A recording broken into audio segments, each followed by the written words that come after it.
right. Thank you again, everyone. We'll open it up with a statement from Coach, and then if you'd like to ask a question, raise your hand, we'll take it. Just real simple, just very proud of our team. This is a big week for us, obviously, with 2 home games and ending the first half of the Big 12 schedule. So even though we started slow, I didn't think we were playing poorly. We just weren't making shots. And I think after the first quarter, we did a lot of things really, really well. And all the stats kind of show that. And I really thought that it was a very business-like effort by our team, and that was good to see. How much did Addie kind of jumpstart you guys there in the second quarter? No, I thought she was really good, and she had a slow start. I think tried too hard. Sometimes with Addie, it's trying to get her to do things in a very simple way. I always tell her this isn't gymnastics. There's no degree of difficulty here. You just catch it, lay it in the basket. We don't need to spin. We don't need to. And I think sometimes she tries too hard to overthink it. But after that, I mean, she's, like we've said many times, she's such a talented kid. And I to be honest, yesterday I came home from practice and I told my wife, I said, Addie Brown's the best player in the Big 12 if she practices like she did yesterday. It was incredible what she did yesterday. And she just can do so many things for our team and wants to do so many things for our team. Just fills up a stat sheet, and it was tremendous today. So what was she doing in practice yesterday? It was just, everything. It was just so aggressive to the rim, offensive rebounding. It was more about just, like I said, just sometimes you really can overthink things, and it's just, get the ball, go to the basket. Like, you don't have to, well, what if they do this and what if they do that? It's like I always joke with you guys baseball. If the frickin' thing's right down the middle, swing at it. Don't think just don't guess. And when she just lets the game go, her skill set is so good that it allows her to do those things. Both Addie and Audie mentioned that slow starts have been something that can't continue to happen. They both seem concerned about it. How much does that need to change moving forward? No, I think it is a problem. And like anything, I think today's was different than some of the other games. Today it was a slow start because we were missing shots that we should make.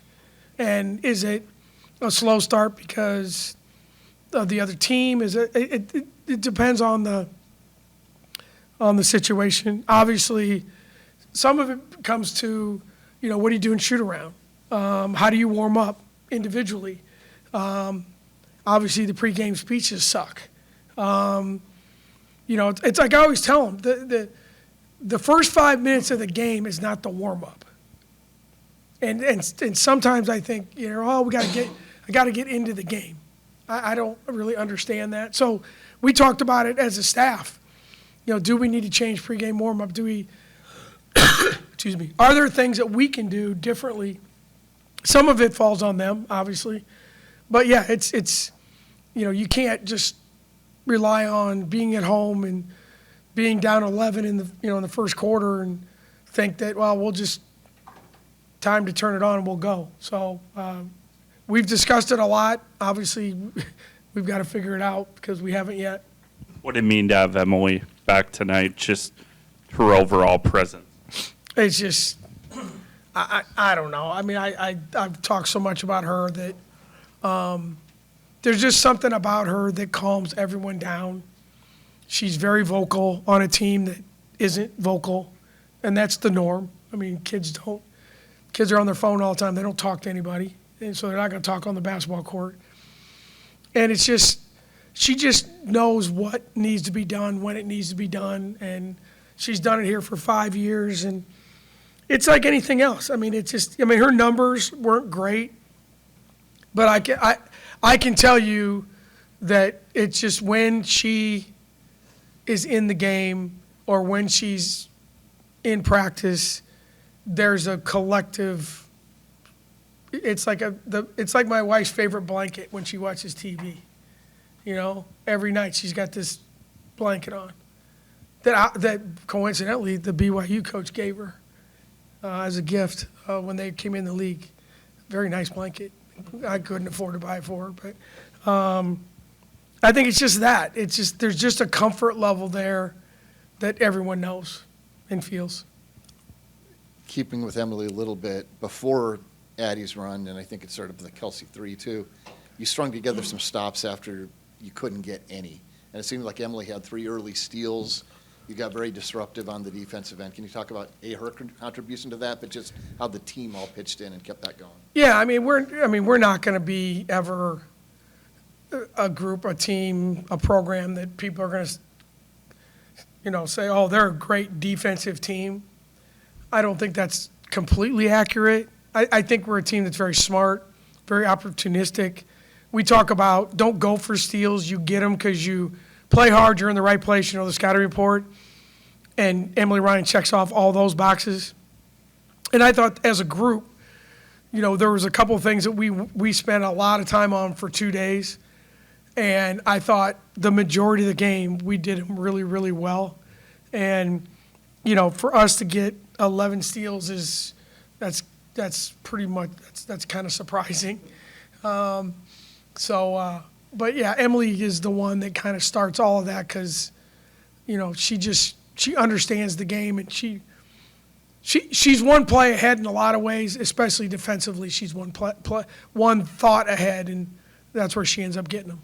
And Addie talked to us a little bit about talks with coaches, you presumably too, about being more aggressive post-Utah maybe, and her kind of easing into that, because there's a way to do that where you might be too urgent almost, but she seems to be very controlled in how she's ramping that up. Yeah, she is, and it started out as kind of a joke, and then it was like I said, I've had very few players in my life that you're begging them to shoot, and there's times when, like there was a play where she had a sort of open shot at the top of the key and passed the tank in the corner. That's a shot she's got to take. I mean, you got to be willing to take a shot that's a little bit tougher than the other guy, and sometimes she just doesn't.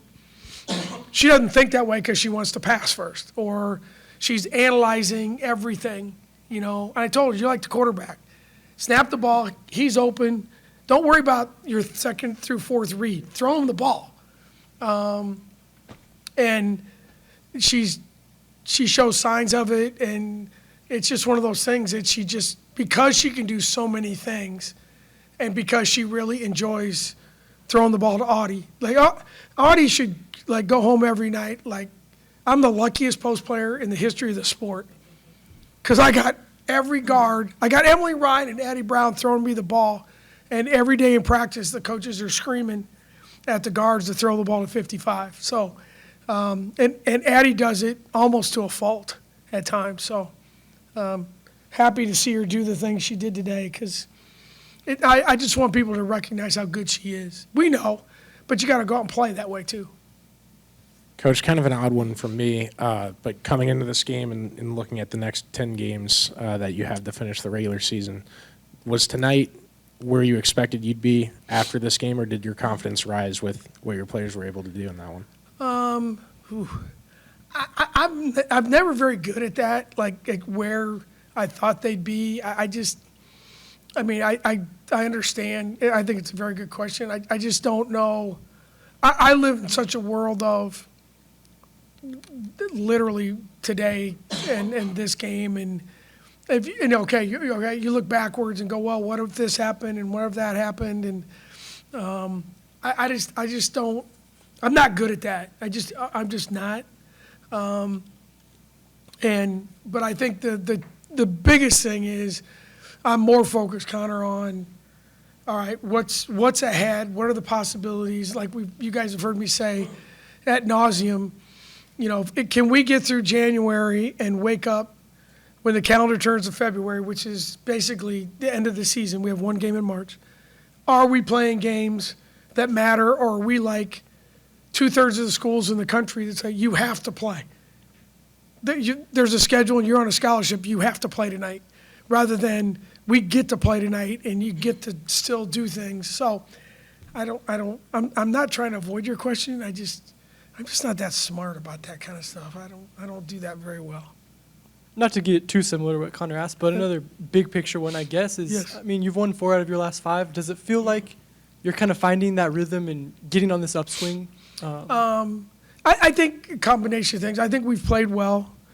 I think the schedule has swung in our favor. I think the Arizona's was big. I mean, I don't know, when we do the postmortem at the end of the season, we may look back at that week and go, that did some things for our team.